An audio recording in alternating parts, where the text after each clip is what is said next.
تو سب سے پہلے میں الحاج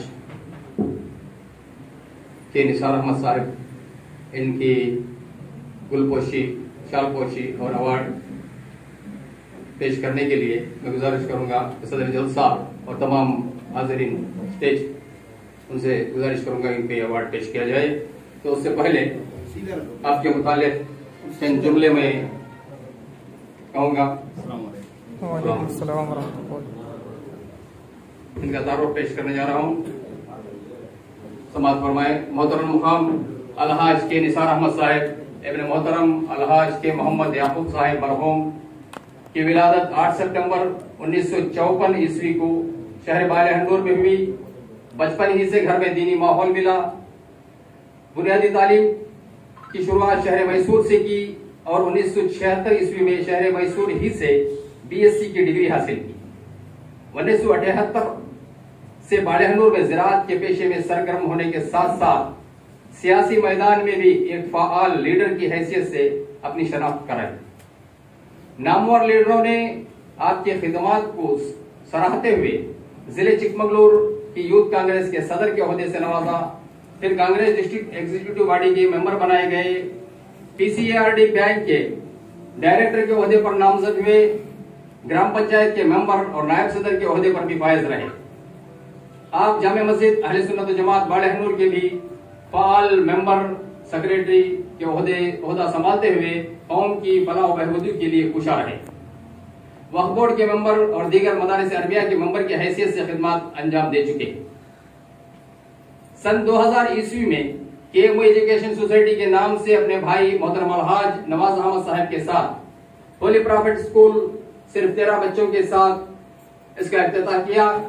اس ادارے کی صدر کی حیثیت سے خدمات انجام دے رہے ہیں۔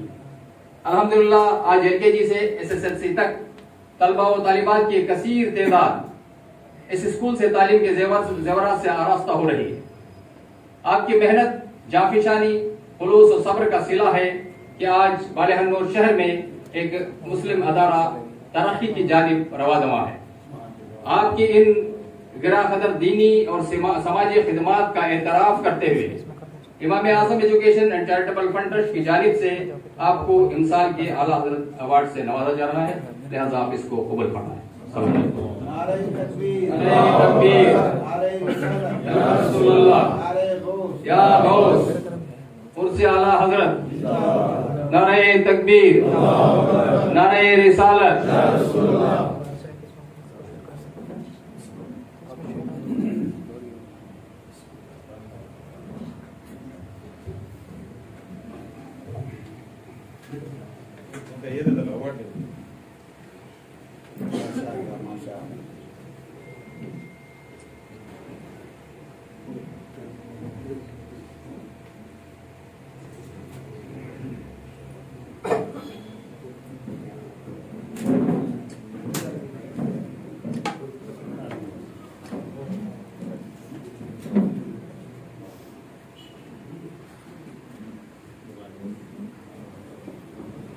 میں محترم الحاج نثار احمد صاحب کو مبارکباد پیش کرتے ہوئے میں ان سے گزارش کروں گا کہ اپنے تاثرات پیش کریں۔ وقت کی قلت ہونے کی وجہ سے میں کچھ چند جملے ادا کرنے کے لیے گزارش کروں۔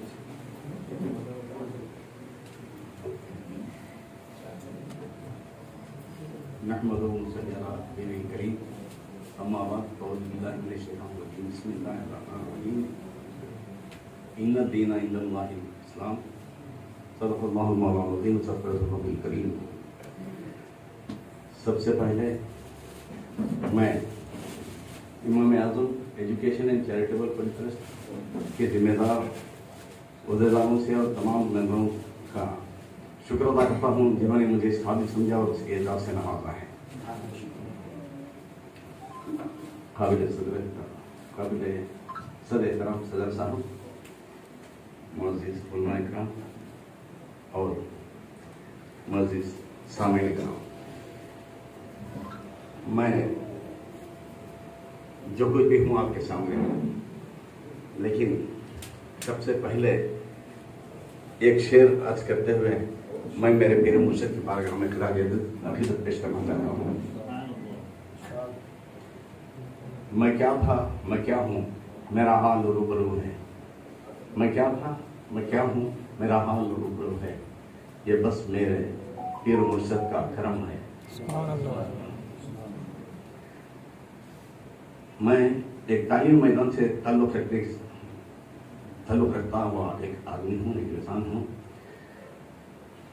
بہت کچھ کہنا چاہتا تھا، لیکن سب سے پہلے ہمارے معزز فضل الحسن صاحب نے وقت کی قید لگا دی ہے، لہذا مجھے اپنی باتوں کو مختصر کرنا ہے۔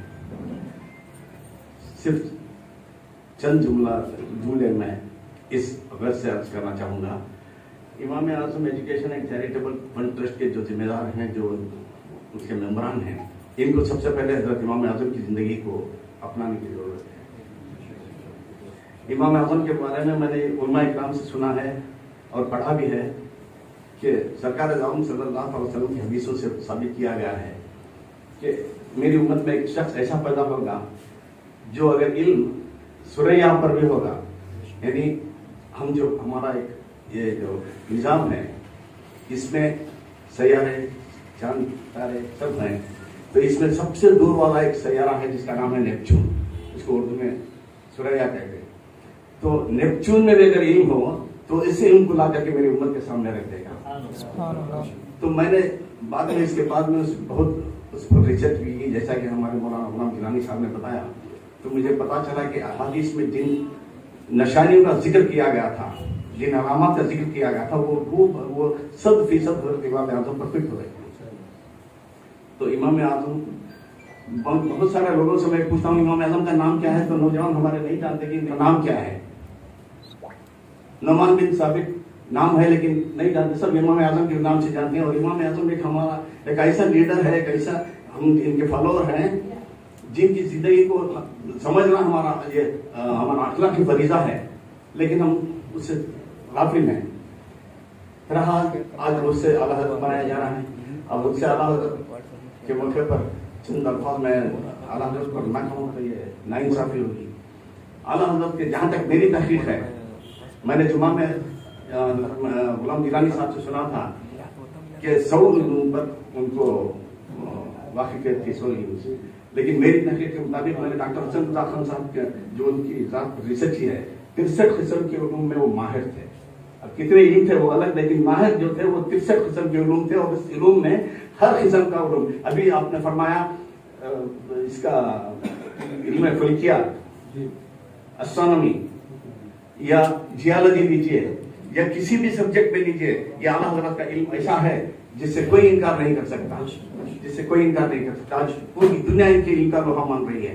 میں نے ڈاکٹر حسن رضا خان صاحب کی وہ تقریر سنی تھی شاید ہاسن میں، تو انہوں نے بتایا تھا کہ آپ جیالوجی کے ماہر تھے۔ وہ کیسا ہوا؟ کربلا کا واقعہ پیش کر رہے تھے، لوگوں کا اعتراض تھا کہ حضرت امام حسین رضی اللہ تعالیٰ عنہ وہ کربلا نہیں پہنچ پائے تھے 7ویں محرم تک، تو اعلیٰ حضرت نے ثابت کر دیا کہ مدینہ منورہ سے کربلا تک وہاں کی زمین کیسی ہے، زمین کا وہ ڈیفینیشن دیتے گئے، کتنی پتھریلی زمین ہے، کتنی زمین ڈیزرٹ ہے، کتنی سخت ہے، کتنی نرم ہے، ایسا۔ پھر گھوڑوں کی نسل پر آپ نے جب بیان کیا ہے تو اللہ اکبر، ذہن پریشان ہو جاتا ہے۔ وہ گھوڑوں کے نسلوں پر بھی یہ رکھتے تھے، یعنی ان گھوڑے کے نسلوں پر بھی خاصی مہارت تھی۔ تو بتا رہے تھے کہ کتنے گھوڑے پیچھے تھے امام حسین کے پاس، کتنے گھوڑے تھے اور کس نسل کے گھوڑے تھے، اور وہ گھوڑے کتنی زمین پر کتنی تیزی سے چل سکتے ہیں، اتنا سب ثابت کرنے کے بعد میں بتا دیے کہ وہ وہاں موجود ہیں، 7ویں محرم کو کربلا میں موجود ہیں۔ اور ایک چھوٹا سا واقعہ پیش کر کے میں اپنی بات کو ختم کرتا ہوں۔ میں علی گڑھ بھی جگہ، میرے ساتھ حجی اجاز صاحب بھی تھے، ہم علی گڑھ گئے تھے، اور وہاں کے کوئی چانسلر تھے پروفیسر ضیاء الدین صاحب، تو ان کی خبر مجھے پہنچی اور وہاں جا کر ہم نے فاتحہ کیا۔ تو پروفیسر ضیاء الدین اعلیٰ حضرت کے زمانے میں وہی چانسلر ہے علی گڑھ یونیورسٹی کے، یہ میتھس کے ایکسپرٹ ہیں۔ پروفیسر ضیاء الدین میتھس کے ایکسپرٹ تھے، اور انہوں نے ایک پرابلم تھا ان کا جو ان سے حل نہیں ہو رہا تھا، اس